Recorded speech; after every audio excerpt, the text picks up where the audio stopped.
اعوذ باللہ من الشیطان الرجیم بسم اللہ الرحمن الرحیم۔ پیارے اور محترم سامعین اور ناظرین، امید واسق ہے بفضل ربی آپ عافیت سے ہوں گے، خیریت سے ہوں گے۔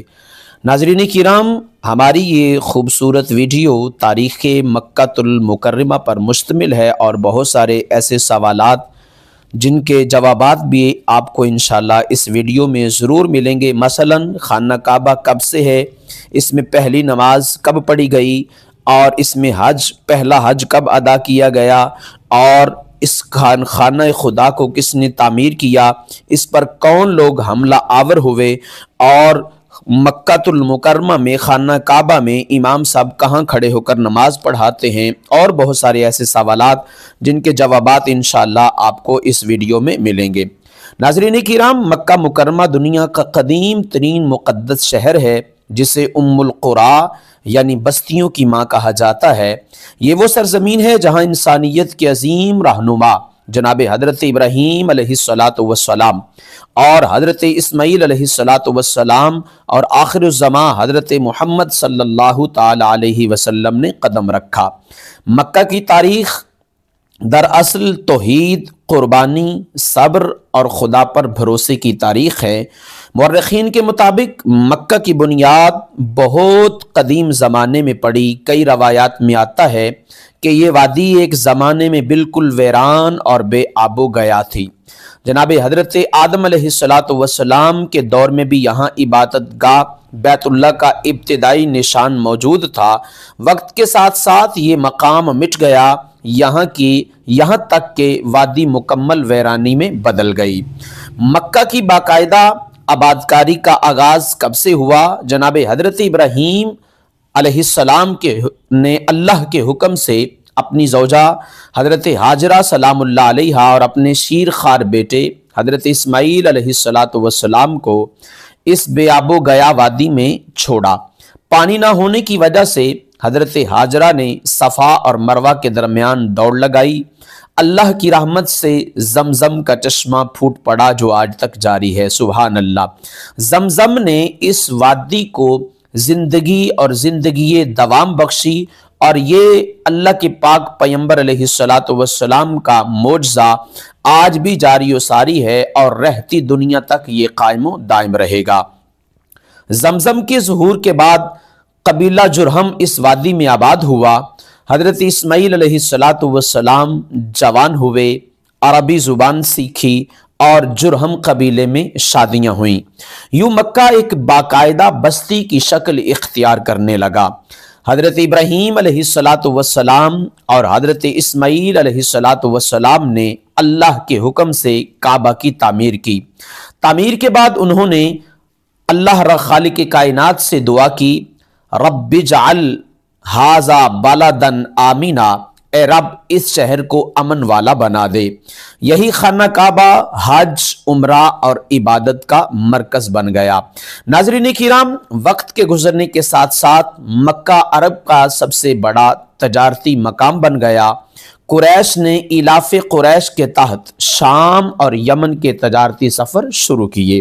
حج، عمرہ اور تجارت کے باعث مکہ پورے عرب میں مرکزی حیثیت اختیار کرتا گیا۔ عرب میں بت پرستی جو تھی وہ عام تھی۔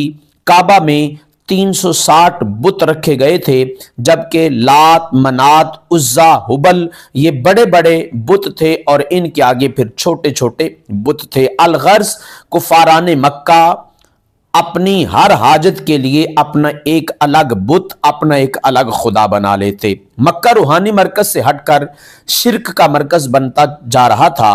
ایسے وقت میں اللہ نے اپنے آخری نبی کو اس شہر میں مبعوث فرمایا۔ سبحان اللہ۔ ناظرین کرام، آپ کے اور میرے پیغمبر حق محمد عربی خاتم النبیین صلی اللہ تعالی علیہ وسلم جناب حضور سیدنا محمد عربی علیہ السلام مکہ میں پیدا ہوئے۔ 40 سال کی عمر میں ظاہراً اللہ نے نبوت عطا فرمائی۔ آپ صلی اللہ تعالی علیہ وسلم نے 13 سال مکہ میں دعوت توحید دی۔ کفار قریش کی جانب سے شدید ظلم و ستم کا سامنا کرنا پڑا، اور آخرکار اللہ کے پاک پیغمبر علیہ الصلوۃ والسلام کو ہجرت کا حکم ملا۔ مدینہ میں اسلامی حکومت کے قیام کے بعد 8 ہجری میں فتح مکہ ہوئی، یعنی کہ کفر و الحاد سے مکہ کو، کفر و شرک کے چنگل سے مکہ پاک کو آزاد کروایا گیا۔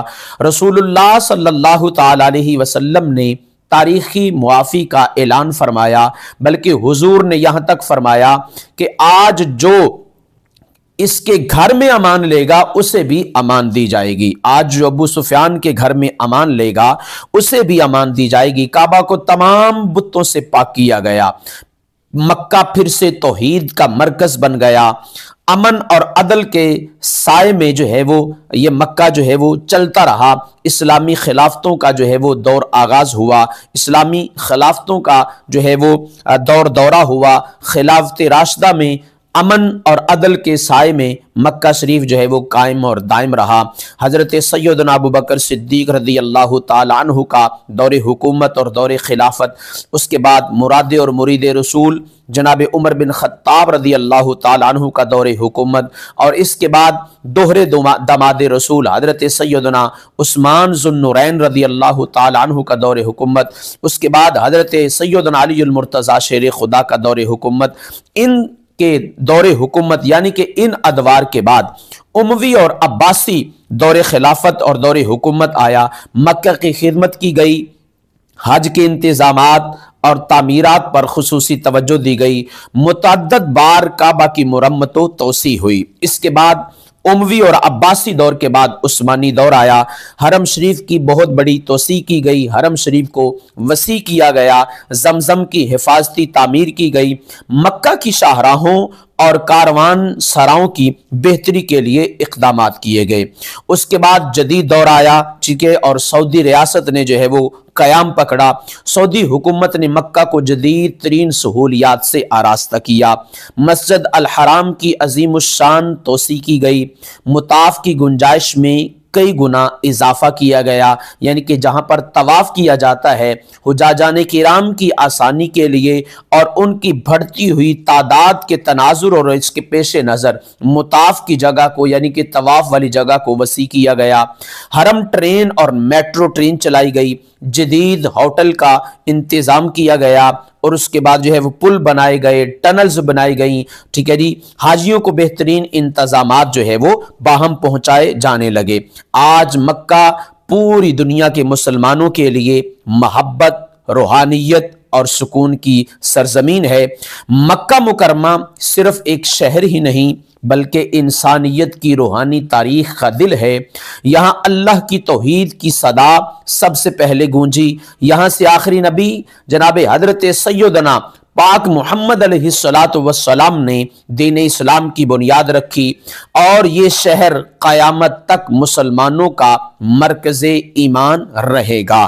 اللہ کریم کی بارگاہ میں دعا ہے، اللہ کریم ہر مسلمان کو موت سے پہلے اپنے پاک گھر کعبۃ اللہ کی اور حضور کے پاک دار مدینۃ الرسول مدینۃ المنورہ کی زیارت سے مشرف فرمائے۔